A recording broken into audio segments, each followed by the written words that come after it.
जय जगन्नाथ केमिति अछन आपण माने मु स्नेहा स्नेहा डेली लाइफ को आपण मानकु स्वागत।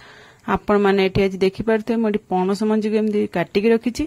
आज आसंदा मैं पणस मंजी रे बेसर देके भजा बनेबा जोटा खाइबा को मध्य बहुत टेस्ट। आपण माने निश्चय करथिबे, जदि न करथिबे त देखंतु मु केमति बनाउछि। ता पय प्रथम कढ़ाई बसै देबा, सोरिष तेल पकेबा। सोरिष तेल हि हम भजाटा टेस्ट लागबो। तेल गरम होला परे सुखिले लंका गोटे खंड करी पकई देबा। किछि फुटन टिक अल्प टे पकई देकी फुटनटा फुटी गला परे आमे गोटे पियाज रो फाळटा गोटे फाळ पियाज एमति स्लाइस करी काट रखथिबा। से फाळ पियाज टाको पकई दिछि। फाळ पियाज भाजिया पकई देले अल्प टिके भाजी हेइतबा। हम हेतरे आलू आ जो पणस मंजी काटी के रखितले ना से दुईटा को पकई देबा। पणस मंजी गोटे मंजी के मु 4 खंड करी काटी के रखिछि। आलू को फिंगर माने आंगुडी भलिया लंबा लंबा करी काटी के रखिछि।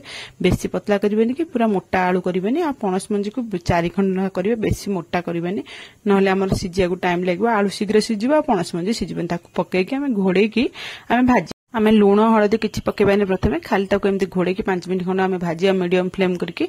तापर सेति 5 मिनिट भाजी गेला परे एठी मु लूण पके दैछि, हळदी पके दैछि। लूण हळदी एबे पकेबे, फास्ट रो पकेबेनी।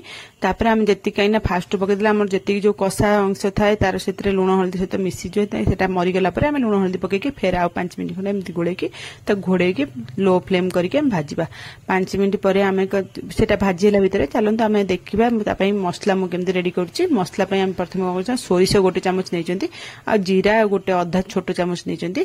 तापर आ जो फाळे पियाज मुझे पकईली भजा रे आ फाळे पियाज रखी। फाळे पियाज गोटे रसुण 2टा कंचा लंका आ अल्प पानी पकईकी आम ये तार गोटे मसला तैयारी करिया। बेसर मसला जेहेतु बेसर देकी बाटी भाजवा ना से बेसर मसला मुझे तैयारी करछि। बेसर मसला तैयारी कर रखी। तापर आम ये देखु मुझे घोड़ा घोड़े जो भाजुली घोड़ा काटी देकी गोड़ा गोलैक देखा देखो पानी भी तादर ये हो गलानी, माने पानी सुखी आसलानी जी माने आमर लुण पड़ला पर जो पानी जो थिबो बाहर थिबो से ये हेलानी। आम भजाटा भी भाजी हेलानी पणसटा।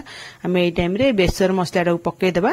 पकई देकी ताको गोळेई देबा। तापर आम से जो गोळेई देकी जो बेसर आम जो ग्राइंडिंग जार जतिके बेसर लागी जाईची सेथिरे आम पानी पकई देकी ताको भल भाबरे एठी ग्राइंडिंग जारटा धोई देबा। आमर भी पणस मंजी सिजिया को टिके टाइम लागिबो, माने दरकार ना पानी। हम एक्स्ट्रा पानी किछ न देकी आम ग्राइंडिंग जारटा धोई देकी जतिके पानी दबो एतिके ही हमर भजाटा सिजि जिबा। बढ़िया बढ़िया भजा हबो। हेती पानी पकई देकी आम गोळेई देकी ताको तापर आम 2टा कंचा लंका बाटी थिले ना हेति तार राग अनुसार आपण माने देखि एठी लंका गुंड देबे। आपण माने जेतिकी राग लंका गुंड थिबो देखिकी देबे। लंका गुंड मोटे आधा चामच पकई देछि। पकई दे ताको सब भल करी गोळेई देबा। गोळेई देकी घोड़ेई देबा। तापर आउ ये दरकार नै, आ किछ करिया दरकार नै। एबे हमर घोड़ेई देबा। मसला सब हम जेति पकाय कथा पकई देले पकई ता घोड़ेई की एमदी लो फ्लेम करके ताको देखंतो एमदी भाजिबे। जो मसलार पानी मला बंदा भाजिबे सेही भीतर ही हमर पणस मंजी आलू 2टा अंक भल करी सिजि जाइथिबो। देखंतो एमदी घोड़ेई घोड़ेई 5 मिनिट बाहर कर चेक करी आपण माने देखुथिबे, नहले तळे लागि जिवो।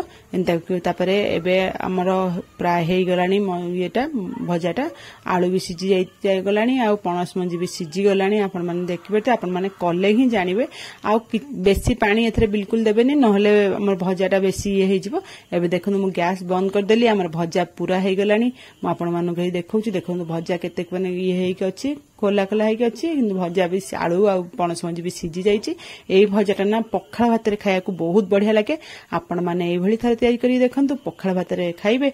आपण माने चाहिले गरम भात डाली करिकि भी डाली सहित बळे भजाटा खाइ परिबे। एटा बहुत टेस्ट लागे खाया पे। भलो लागिले मो चैनल को लाइक शेयर सब्सक्राइब निश्चय करिवे।